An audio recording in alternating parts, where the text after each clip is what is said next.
Spaudžiu mygtuką. Laikas eina. Labas vakaras, mėlyje žiūrovai. Šiandienos žodis yra 6 raidžių žodis.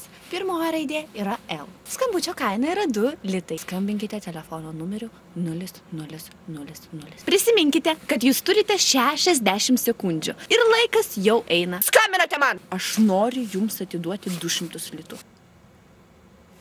Jūs man paskambinsit ar ne?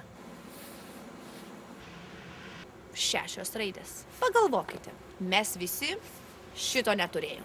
Dabar mes tai turim. Ir turime labai daug. Niekada nebuvo taip paprasta gauti 200 litų. Aš negaliu laukti visą gyvenimą. Paskambinate man ir pasakote, kas tai per žodis.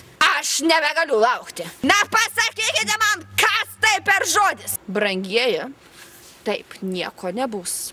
Laikas praeis ir jūs negausite 200 litų. O aš labai noriu jums atiduoti tos 200 litų. Kodėl jūs man neskambinate?